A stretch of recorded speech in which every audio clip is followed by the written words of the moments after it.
When an author sits down to write a story, they usually already know how they want it to end. That's the best strategy because when you know the destination, you can build the plot and the characters so the desired ending feels inevitable. But sometimes, because the story wasn't fully planned or went a different way than anticipated, authors bend the rules to get to their desired endings anyway. And I noticed this happening in the last 3 episodes of The Amazing Digital Circus, and it felt off. I adored the first 6 episodes, but the last ones were told in a way that made me see the mechanism behind every scene. It kinda broke the immersion for me. And after making some research into storytelling theory, I think I can finally explain why some of these scenes feel forced or downright illogical to me. So let's start with a small one. Pomni and Ragatha hug after talking about their friendship, and then they pull away in slow motion, holding eye contact for what feels like an eternity. And that scene felt forced from the very start to me, and I couldn't say why until I found the term manufactured intimacy. It's when a story signals closeness in a relationship through direction rather than earned development. So like lingering eye contact, slow pacing, emotional music, and that made so much sense. Because to me, Pomni and Ragatha's relationship is one of the least developed in the show, and the closeness in this scene isn't meaningfully earned by anything that came before. It's kind of manufactured in the moment, and it had to be believable, but they also felt extremely forced to me, even though it's a really emotional scene. And I think something similar happens between Ragatha and Ribbit when Ragatha stares at Ribbit's mural or tells Pomni that she didn't want to lose any more friends. She implies that she was really close with Ribbit, but the only interaction we actually see between them is Ragatha asking Ribbit to partner up and Ribbit saying no. We never see them hanging out or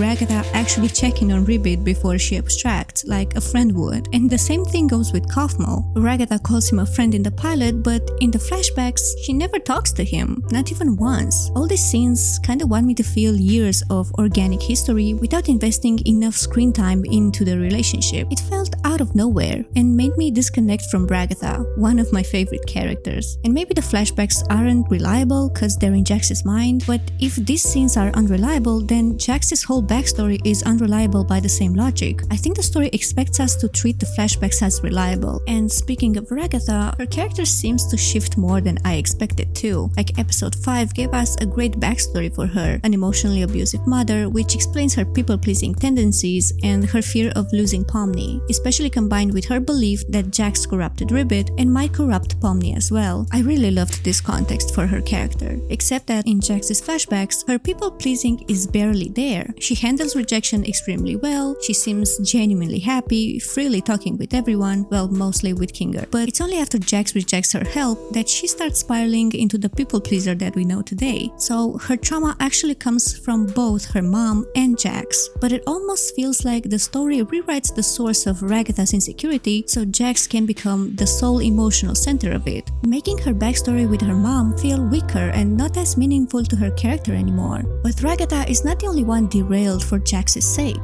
Gangle is too, and the next scene that I'm about to show you with her kinda breaks the fourth wall for me. So when Zubul calls Jax out for pressing the red button, you know, the button everyone believed was their only shot at escaping the circus, Gangle sides with Jax instead of backing up Zubul, her best friend and partner. The first time I saw this, I was like, that's a bit out of character for her. I mean, sure, Gangle avoids conflict, but conflict avoidance usually means not taking any side. Here, Gangle explicitly validates Jax's perspective, or maybe she just believes in letting go of the past and what could have happened, except that's never been Gangle's philosophy at all. When she wasn't her best self in episode 4, she isolated herself and blamed herself. With Jax specifically, in episode 6, she's shown being afraid of him repeating his old behavior, so just moving on from what happened isn't something that we've seen her believe before. She just believes it now when it's convenient for the plot, because we have to give Jax a pass so we can move on. This can be a form of railroading, when you can feel the author underneath the dialogue, like the character is still speaking but the words don't belong to them, they belong to where the plot needs to go. And this is exactly what Gangle says. Look at the structure. First, she validates Jax's worldview, one we've never seen her hold. Then, she reframes Zubul's completely justified anger as hurting each other, as if calling someone out for their betrayal is just as harmful as the betrayal itself. And it's also framed as her own belief, wrapped up in compassionate language. So it sounds kind and empathetic, qualities that we already associate with Gangle, but compared to everything we do know about her, it doesn't sound like her. Even Zubul was shocked. It sounds like Jax's defense said out loud through the most sympathetic character in the room, so it lands softer on us as the audience. If the person that Jax bullied the most gives him a pass, then we as the audience are encouraged to do the same.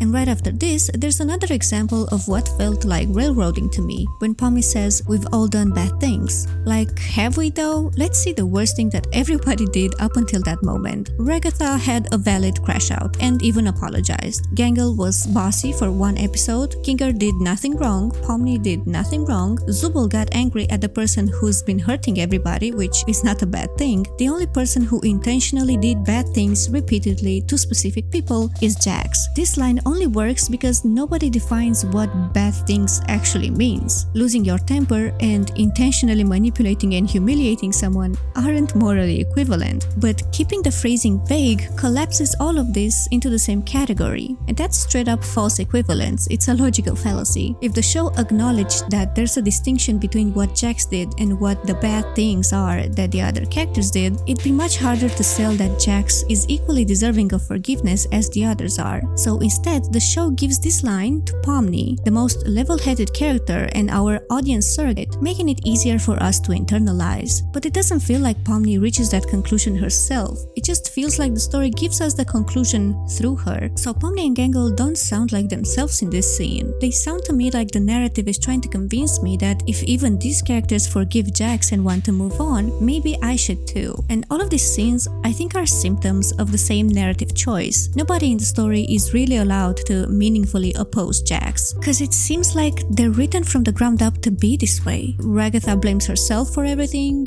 Gangle avoids conflict, Kinger is too detached to grasp what's happening, Kaufmo is too oblivious to notice that Jax is pushing Ribbit away, and Ribbit, even after being isolated and gaslit, still wants to be Jax's friend. Zubul is the only one who pushes back, and it never leads anywhere. Someone always shows up to shut it down. Every character close to Jax is built to care about him. His arc only works if hurting people actually hurts them, but every one of them is also built to just absorb it. They don't protect themselves, they don't permanently reject him. It's like they're all running by the same rule. I'd rather absorb the harm than risk losing Jax or risk changing the status quo. I think they're like built to comply. They're free to disagree with him, but just not in a way that changes where the story is going. It's not something bad per se, but it just makes the other characters feel like they don't actually have any narrative agency. Pomni is the only exception, and even then, only sometimes. But in the end, it seems as though even she cannot choose her own actions. And I'm talking about the scene where she forgets that abstraction exists. The show didn't need to hand her the idiot ball here. This goes against her character too, because she was all over Jax 2 episodes ago, making sure he's okay and safe all the time. She's the one who decided to be there for him at all times. But when he needed her the most, the plot just lobotomizes her. The character that was an advocate for communication now just doesn't do it because reasons. If Pomni had been genuinely, truly angry at Jax for the way he pushed Kinger and made fun of everyone, it would have made perfect sense for her to leave him alone and not check up on him. A real consequence for a real emotion. But I don't think the plot can allow her to do that. It seems like the story cannot let Pomni be mad at Jax, not even for one scene. So instead of letting her choose not to check on him, the plot makes her forget that abstraction even exists. And I think this type of scene is a symptom of a rule that the story set for itself. No matter what Jax does, nobody gets to truly turn against him, because that would ruin his arc and the ending of the show. The ending made me feel like the story was steering the characters instead of the characters driving the story. So yeah, these are the conclusions I came to regarding the last 3 episodes of The Amazing Digital Circus, and this is how I personally interpret these scenes. I don't know if any of this was intentional, maybe Gooseworks wanted some of these effects, maybe she didn't. At the end of the day, no shade to her. As I said, I loved the first half of TADC, and this was just my way of working through why these scenes didn't work for me and what that says about storytelling in general. Anyway, let me know what you think, and if you made it this far, thank you so much for watching.